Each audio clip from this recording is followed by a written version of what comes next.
So, yeah, you read that right.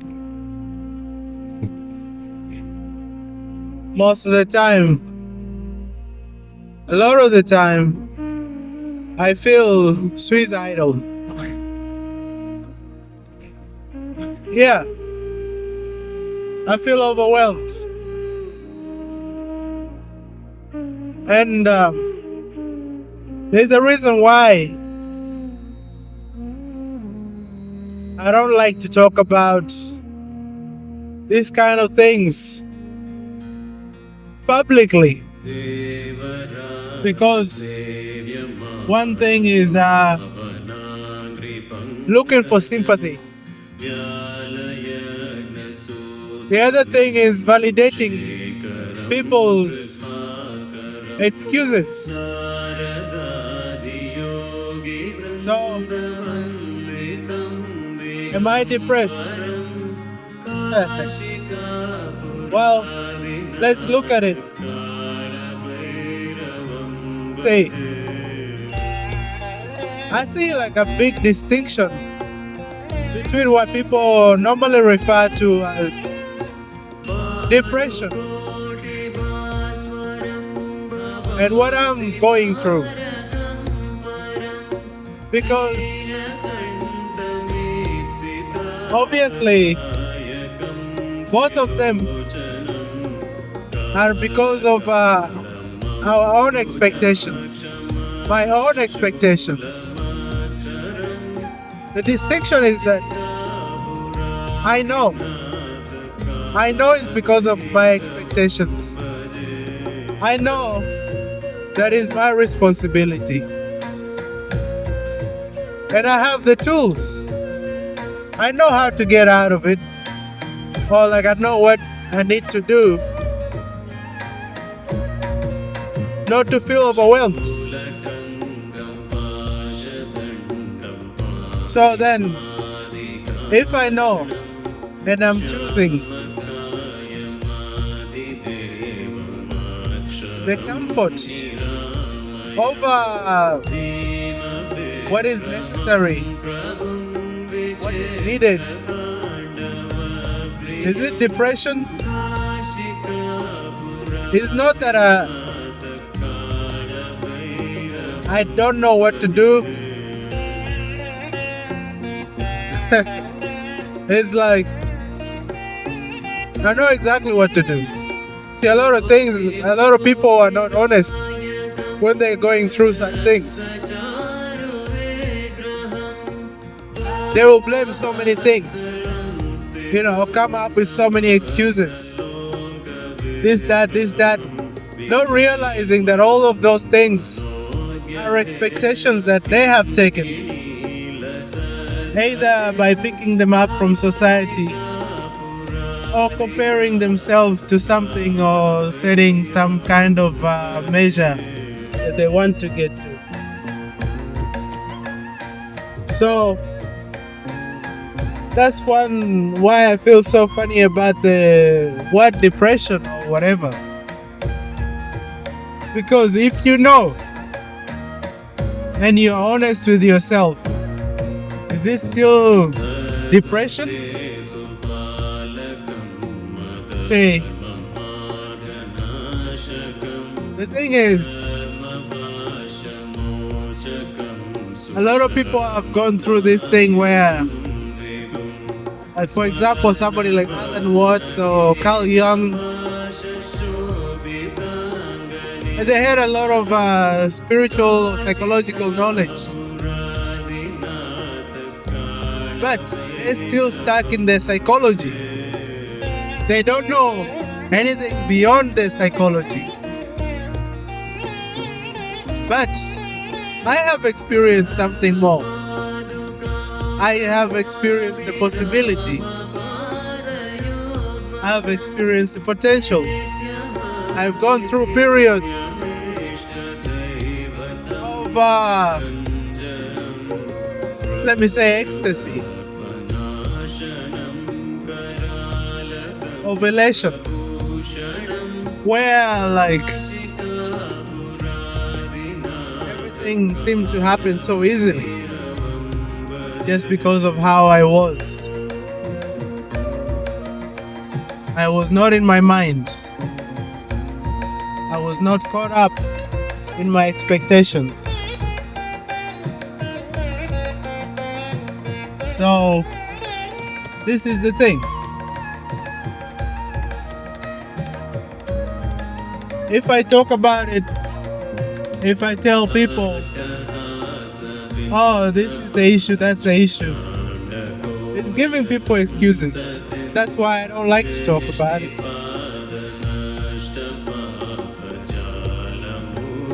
So,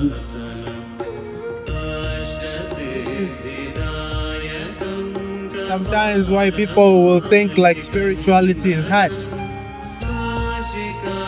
And I talked about it before. You know, there's so many people who go in spirituality, they end up going bad, clinically insane, because they don't have the tools or they're not using them properly. They don't have the right guidance, or they're not using them at all. So, this is for those people out there who are going through something similar to what I'm going through. Use the tools. Do your practices. Do your sadhana. It's easily said than done, because I know most people who have experienced anything through sadhana, they know and they want to do it.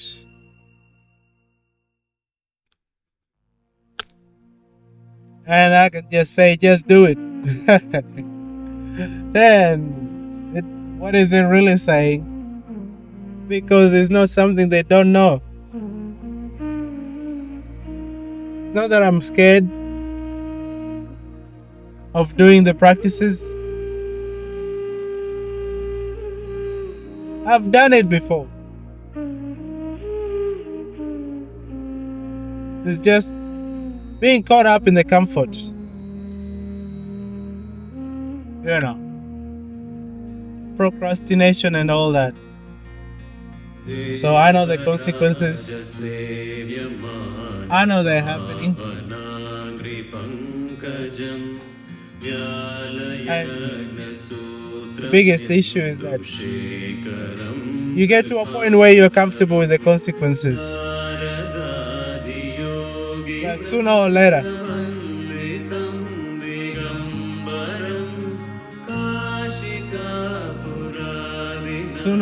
something is bound to break.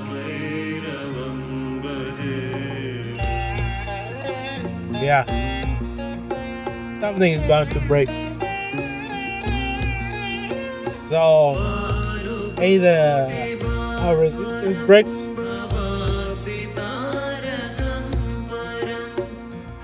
or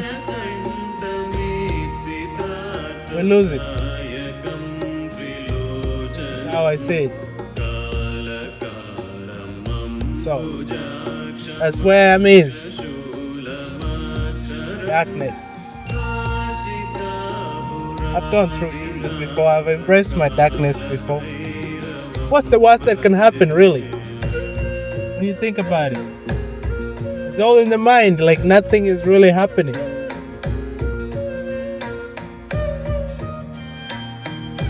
Like the illusion, the Maya, or whatever. So you creating that which you are suffering.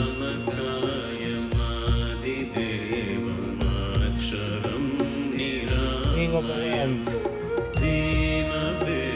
by our own creations.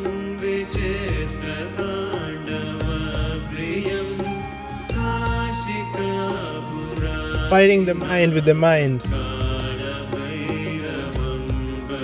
and suffering from that.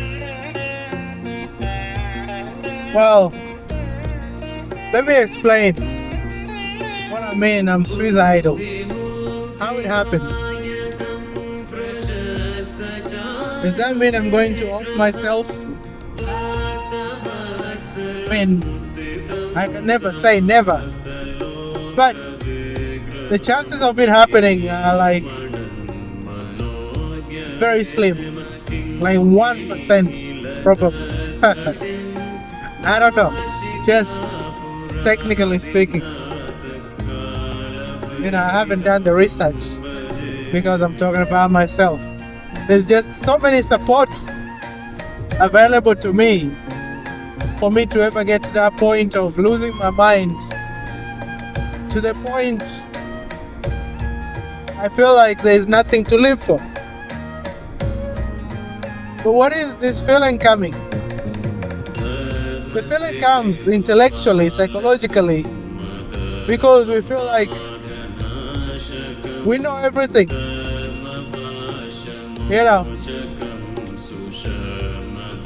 And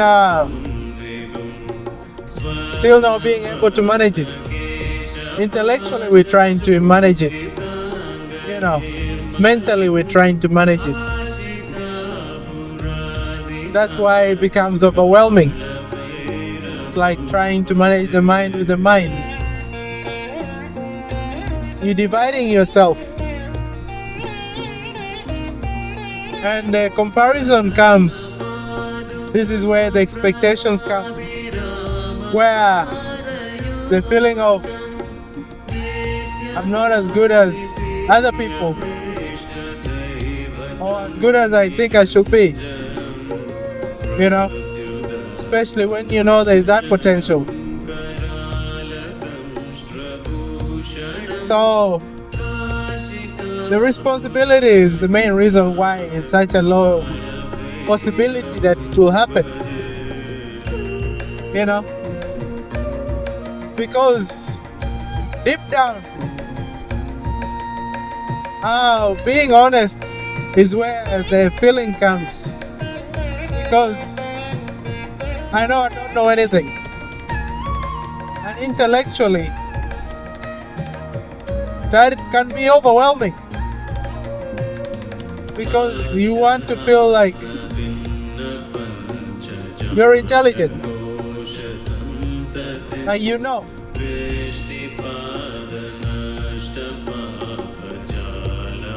it feels like if you don't know, like if you realize that you don't know, deep down you know you don't know.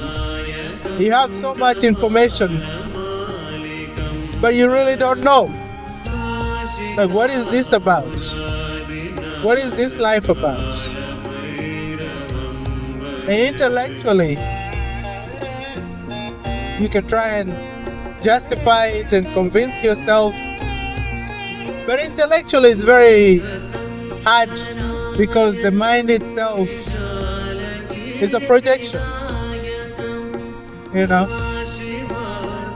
It's not really existential. It's a process, it's an interpretation. So,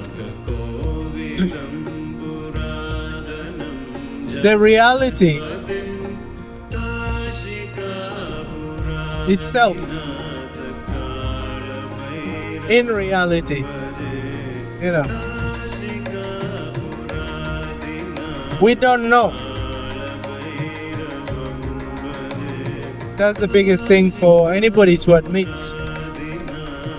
So you can be in the comfort. If you are in some conclusion, you can find some comfort or feeling that you know. You can say, I know there is no God. I know there is God. I know there is heaven. Whatever. Deep down, in honesty, you don't know. People make so many conclusions. I see it all the time. And nothing you can tell them. Because intellectually, they cannot know. So, if you say intellectually, I am nothing and everything, It makes no sense. Deep down, you know this. You don't want to admit. It might give you some comfort to tell people this. Intellectually, you can tell people so many things. But in honesty, in being honest with yourself, there is an emptiness. That emptiness,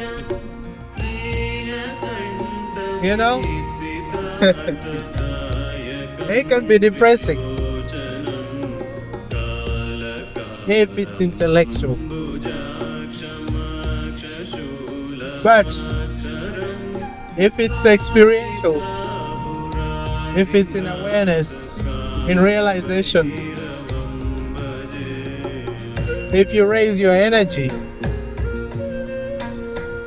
to be able to experience something more than the mind, to just put the mind aside for a little bit, then the feeling is not really there. You realize you're making up the feeling.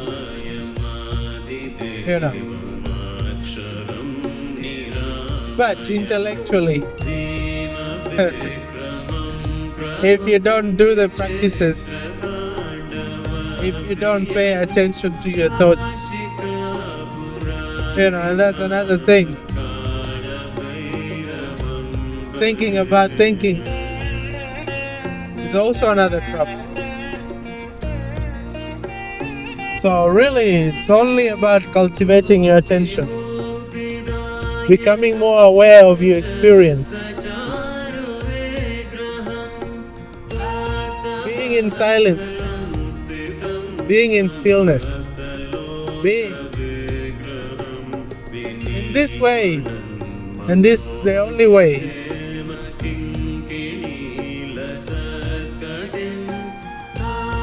There is a reality which is ecstatic, but intellectually it's impossible. Try and tell somebody that it's a choice. That being ecstatic is a choice.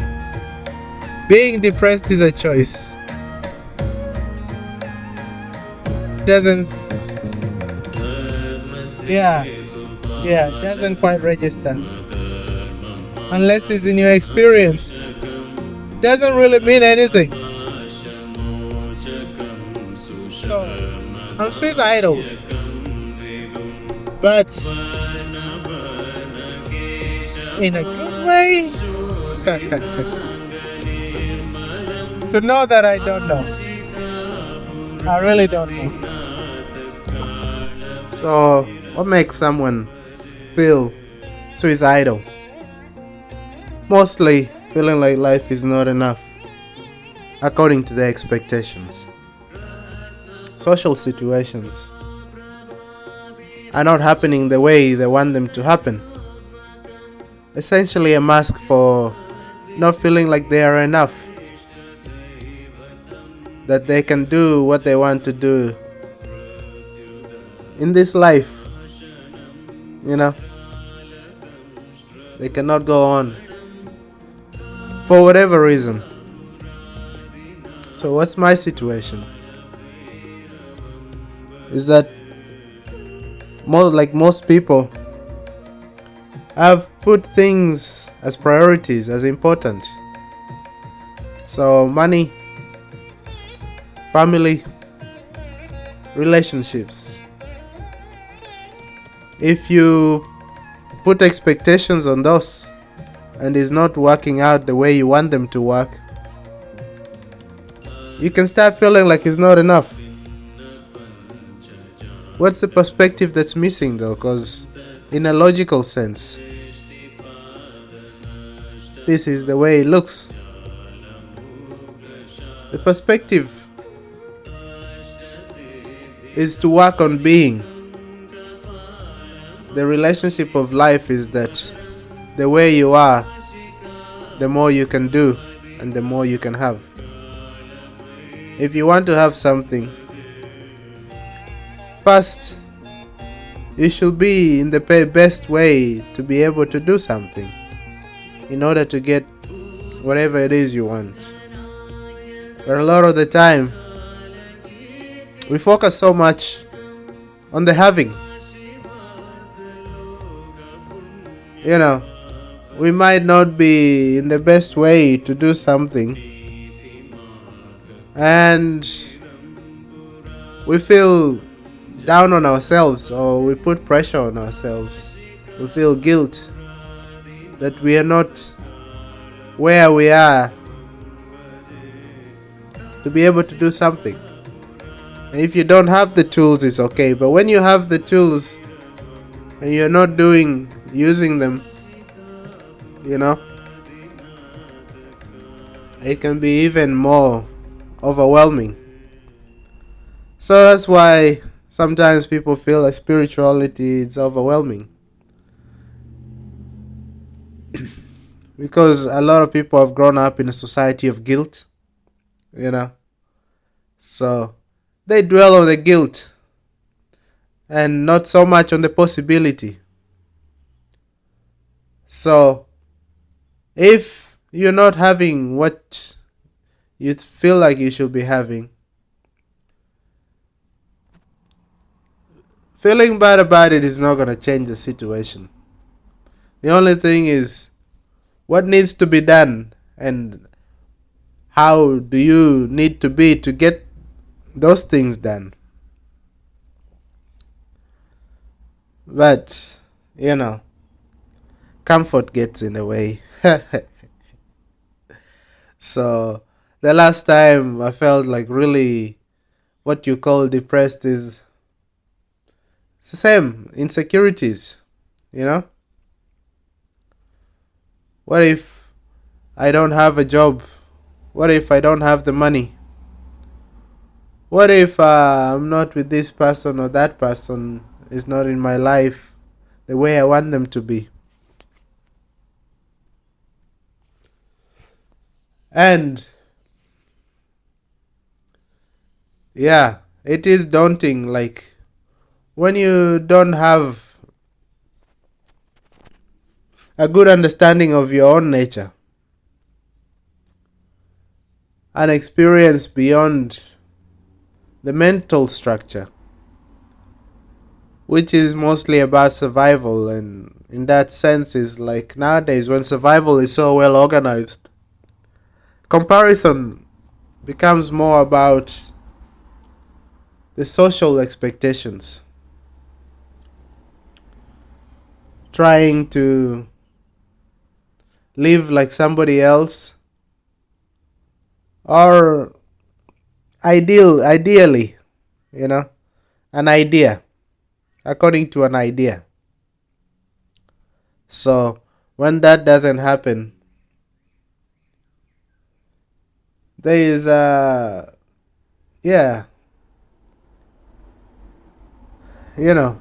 it's like a kind of division in the mind, psychological schizophrenia or something,